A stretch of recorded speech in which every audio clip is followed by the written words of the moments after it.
بسم اللہ الرحمن الرحیم۔ گنج بخش فیض عالم مظہر نور خدا، نا کسارا پیر کامل کاملارا رہنما، حضرت گرامی بر صغیر پاک و ہند کی عظیم علمی و روحانی شخصیت حضرت داتا گنج بخش سید علی بن عثمان حجویری رحمۃ اللہ تعالی علیہ، آپ کی ولادت بسعادت تقریباً 400 ہجری کے قریب افغانستان کے شہر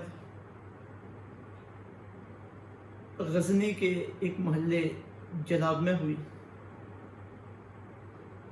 اس کے بعد آپ کا خاندان اسی غزنی شہر کے محلے حجویر میں قیام پذیر ہوا۔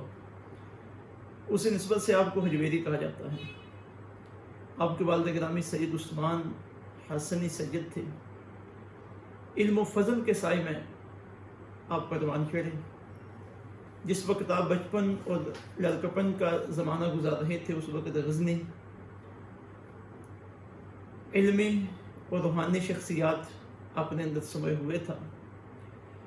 آپ نے جن اساتذہ سے علمی اور روحانی فیوزات حاصل کیے، ان میں حضرت ابوالعباس احمد بن محمد اشقانی، حضرت ابوالقاسم علی بن گرگانی، ابوالقاسم عبد الکریم بن حوازن القشیری رحمۃ اللہ تعالیٰ علیہ مجمعین جیسے اساتین علم و فضل شامل ہیں۔ آپ کی بیعت اس وقت سلسلہ جنیدیہ میں ہوئی۔ آپ کے شیخ حضرت ابوالفضل ختلی رحمۃ اللہ تعالیٰ علیہ تھے۔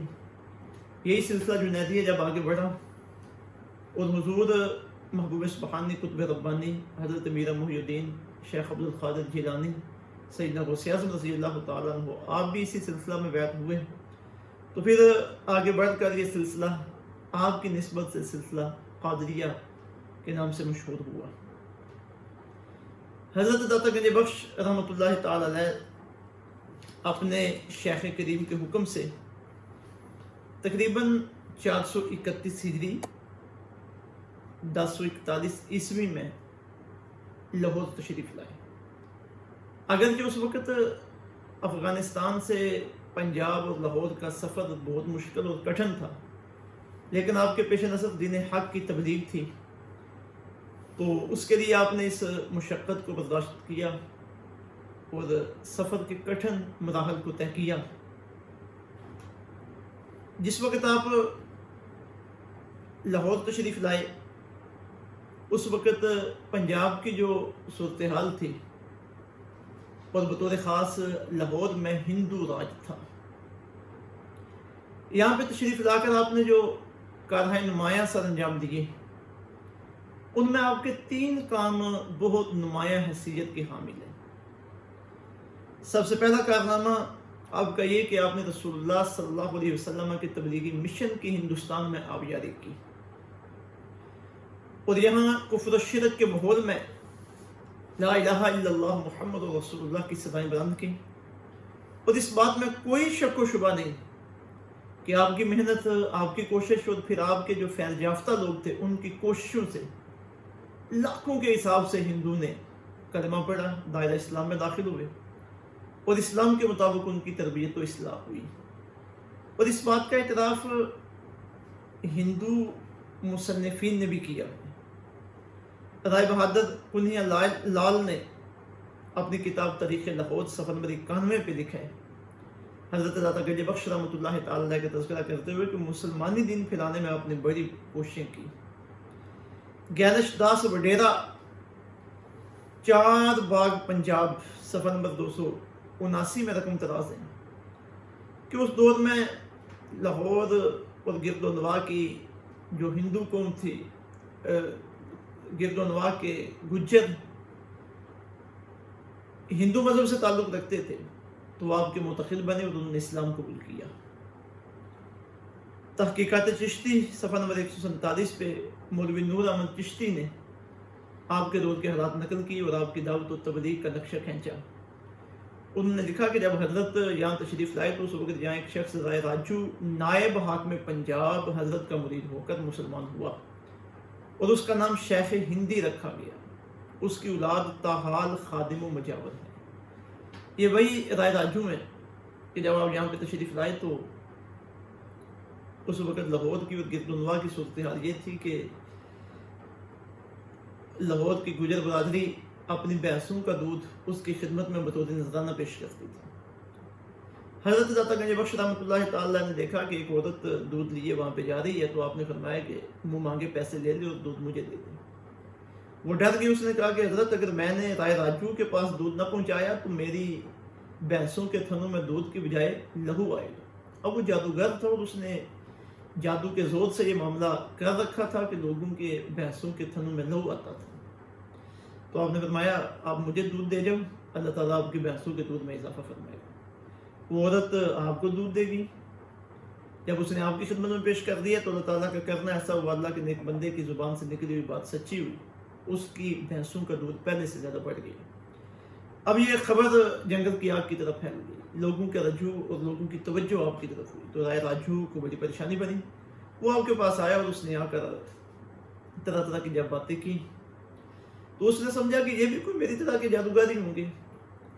اس نے آپ کے سامنے اپنے جادو کے زور سے اڑنا شروع کر دیا، اپنے کرتب کا مظاہرہ کیا.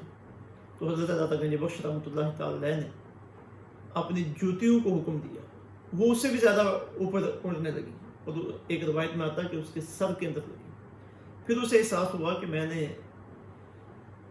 جن کے مقابلے میں کھڑا ہوں یہ کوئی جادوگر نہیں ہے، یہ واقعی کوئی اللہ کے نیک بندے ہیں. آپ کے قدموں میں گرا اور دائرہ اسلام میں داخل ہو گیا اور پھر ان کا نام شیخ ہندی رکھا گیا. آج بھی ان کی اولاد حضرت داتا گنج بخش رحمۃ اللہ تعالیٰ کی مجاور ہے اور سے زیادہ نشین ہے. تو یہ آپ کا بہت بڑا کارنامہ تھا کہ پنجاب کی سرزمین میں اور عمومی طور پر ہندوستان کی سرزمین میں آپ کی محنت سے دین اسلام کی شمع فروزہ ہوئی. حضرت مجدد الفسانی رحمۃ اللہ تعالیٰ نے اپنے مکتوبات شریف دفتر اول صفحہ نمبر 238 میں بالکل بجا لکھا ہے کہ فقیر کے نزدیک یہ شہر لاہور تمام ہندوستان کے شہروں میں قطب ارشاد کی طرح ہے. اس شہر کی خیر و برکت تمام بلاد ہندوستان میں پھیلی ہوئی ہے. حضرت علامہ اقبال رحمۃ اللہ تعالی علیہ آپ نے اپنے فارسی کلام میں حضرت داتا گنج بخش رحمۃ اللہ تعالی علیہ کو جو خراج عقیدت پیش کی ہے کہ سید حجویر مخدوم امم مرقد او پیر سنجر را حرم، کہ حجویر کے سید المسلمانوں کے مخدوم جن کا مزار حضرت معین الدین چشتی رحمۃ اللہ تعالی علیہ کے لیے مقدس مقام ہے، جس جگہ پہ انہوں نے چلا کشی کی اور روحانی فیوزات حاصل کی. عہد فاروق از جمالش تازہ شد، حق ز حرف او بلند آوازہ شد. آپ فرماتے ہیں کہ آپ کے حسن و جمال سے حضرت عمر فاروق رضی اللہ تعالیٰ عنہ کے عہد کی یاد تازہ ہو گئی اور آپ کی باتوں سے دین حق کا شہرہ عام ہو گیا. پاسبان عزت ام الکتاب از نگاہش خانہ باطل خراب، کہ آپ قرآن مجید کی عزت کے محافظ تھے اور آپ کی نگاہ سے باطل کے گھر ویران ہو گئے. خاک پنجاب از دم او زندہ گشت، از صبح ما از مہر او تبندہ گشت. آپ فرماتے ہیں کہ پنجاب کی سرزمین آپ کے دم سے زندہ ہو گئی اور ہماری صبح ان کے آفتاب سے منور ہو گئی. تو یہ ایک آپ کا بڑا کارنامہ ہے دعوت و تبلیغ دین کے حوالے سے. دوسرا بڑا آپ کا کارنامہ عقائد اہل سنت و جماعت کی تبلیغ و تشریح ہے، کیونکہ آپ مسلکاً سنی تھے اور مذہباً حنفی تھے. آپ نے اپنی کشف المعجوب شریف میں جہاں تصوف کے اماموں کے نام لکھے ہیں تو اور ان سے جاری ہونے والے فیوزات کا ذکر کیا ہے. تو حضرت امام اعظم ابو حنیفہ رحمۃ اللہ تعالی علیہ کا ذکر آپ نے بطور خاص کیا اور آپ نے اپنا ایک خواب نقل فرمایا ہے. آپ فرماتے ہیں کہ میں ملک شام میں حضرت سیدنا بلال حبشی رضی اللہ تعالیٰ عنہ آپ کے مزار اقدس پہ تھا، اس کے قریب تھا اور مجھے نیند آئی، میں سو گیا.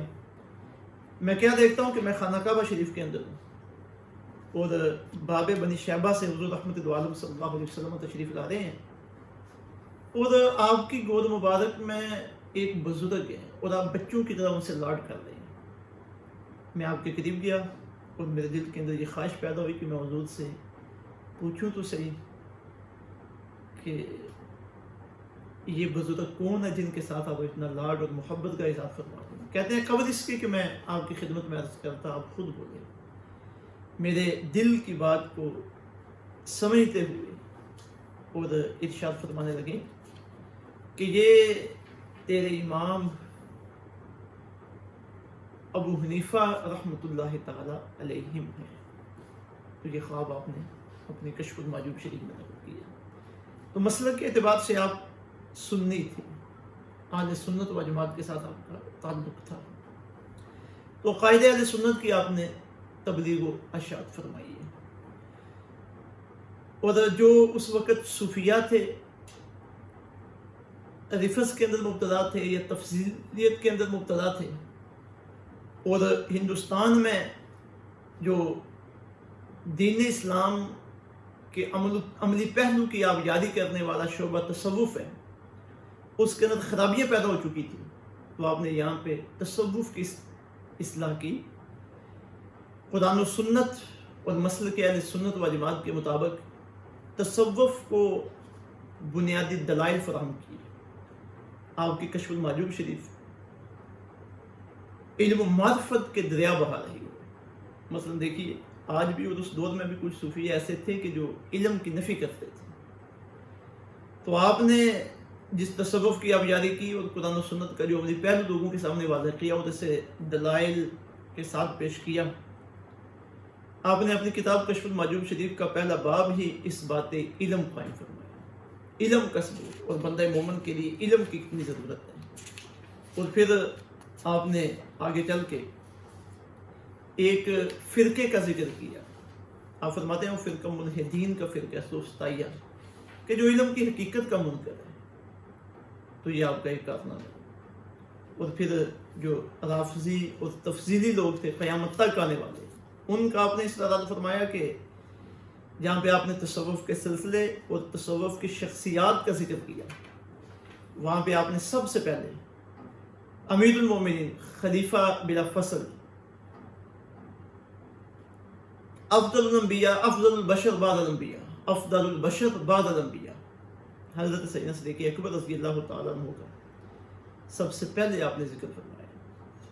اور آپ آغاز اس طرح فرماتے ہیں کہ ان میں شیخ الاسلام بعد انبیاء خیر الانام خلیفہ پیغمبر و امام سید اہل تجرید شہنشاہ ارباب تفرید و آفات انسانی سے بعید امیر المؤمنین حضرت ابو بکر عبداللہ بن عثمان صدیق رضی اللہ تعالیٰ عنہ ہیں. آپ کی کرامات مشہور ہیں اور احکامات و معاملات میں آپ کے قوی دلائل ہیں اور مسائل و حقائق تصوف میں مشہور. اور آگے چل کے آپ ارشاد فرماتے ہیں کہ حضرت سیدنا صدیق اکبر رضی اللہ تعالیٰ عنہ کی ہستی مبارک وہ ہستی ہے کہ افضل البشر بعد الانبیاء ہیں. ان سے آگے بڑھ کر کسی کو قدم اٹھانا روا نہیں. یہ آپ سیدنا صدیق اکبر رضی اللہ تعالیٰ عنہ کی افضلیت کا ذکر فرما رہے ہیں اور ان کے مقام و مرتبے کا ذکر فرما رہے ہیں. اسی طرح صحابہ کرام علیہم رضوان کی عظمتوں کے چرچے بھی آپ نے کشف المعجوب میں کیے. اہل بیت اتحاد کے فضائل و کمالات اور ان کے ادب کا درس بھی آپ نے کشف المعجوب شریف میں دیا. مثلا دیکھیے ایک عقیدے کی بڑی اہم بات آپ نے فرمائی. جب آپ تصوف کے اماموں میں تذکرہ کرنے لگے حضرت سیدنا امام حسین رضی اللہ تعالیٰ عنہ کا، تو آپ نے ہیڈنگ قائم کی امام حسین سید الشہداء رضی اللہ تعالیٰ عنہ. اور لکھتے ہیں کہ انہی میں سے شم آل محمد از علائق خلائق مجرد سید زمانہ خود ابو عبداللہ حضرت امام حسین بن علی بن ابی طالب رضوان اللہ علیہم اجمعین بھی ہیں، جو محققان اولیاء سے ہیں اور قبلہ اہل صفا قتیل دشت کربلا ہیں اور شہزادہ گلگون قبا ہیں. اس قصہ میں محققین صحیح حالات کے ماتحت متفق ہیں کہ سید الشہداء رضی اللہ تعالیٰ عنہ نے اس وقت تک ان پر تلوار نہیں اٹھائی جب تک وہ کچھ بھی مائل بحق تھے اور اتباع کی طرف جھکے رہے.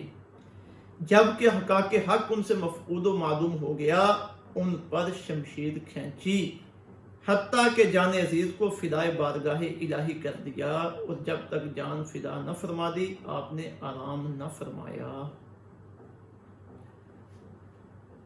اب یہ آپ نے سارے جو رافضیوں کے اور بد مذہب لوگوں کے اعتراضات ہیں حضرت سیدنا عثمان غنی رضی اللہ تعالیٰ عنہ پہ، حضرت امیر معاویہ رضی اللہ تعالیٰ عنہ پہ، آپ نے سب کا صفایا کر. کہ حضرت سیدنا امام حسین رضی اللہ تعالیٰ عنہ مطیع رہے کب تک؟ جب تک دنیا میں حق موجود رہا. حضرت سیدنا ابو بکر صدیق رضی اللہ تعالیٰ عنہ سے لے کر حضرت سیدنا امیر معاویہ رضی اللہ تعالیٰ عنہ تک آپ خاموش رہے. ایک وقت آیا کہ جب حضرت سیدنا علی المرتضیٰ رضی اللہ تعالیٰ عنہ خلیفہ برحق تھے اور حضرت امیر معاویہ رضی اللہ تعالیٰ عنہ مخالفت کے اندر تھے. اس وقت تو آپ نے ان کے خلاف تلوار اٹھائی، لیکن جب حضرت امیر معاویہ رضی اللہ تعالیٰ عنہ کی حضرت امام حسن رضی اللہ تعالیٰ عنہ کے ساتھ صلح ہو گئی تو آپ نے اطاعت و فرمانبرداری کو قبول کیا. پھر جب یزید کا دور آیا، حق مفقود ہو گیا، تو آپ پھر میدان علم میں آ گئے. یہ حضرت داتا گنج بخش رضی اللہ تعالیٰ عنہ اہل سنت و جماعت کے قائد بیان فرماتے ہیں اور ہماری اصلاح کی باتیں ارشاد فرماتے ہیں. تیسرا بڑا آپ کا کارنامہ یہ کہ آپ نے اپنے علوم کو محفوظ کیا. گو آپ کی کتابیں تو اور بھی بہت سی تھیں، لیکن بطور خاص جو کتاب آج ہمارے سامنے ہے اور جو علوم و معرفت کے دریا بہا رہی ہیں اور قیامت تک لوگ جس سے استفادہ کرتے رہیں گے، وہ کشف المحجوب شریف ہے، جس میں اصلاح باطن کے اصول و ضوابط قرآن مجید، احادیث طیبات اور اکابر اسلاف کے تجربات کی روشنی میں آپ نے بیان فرمائے. تو یہ تین بڑے کارنامے حضرت داتا گنج بخش رحمۃ اللہ تعالیٰ علیہ کے تبلیغ دین اور تصوف کو قرآن و سنت اور اہل سنت و جماعت کے طریقے کے مطابق آپ نے زندہ کیے ہیں.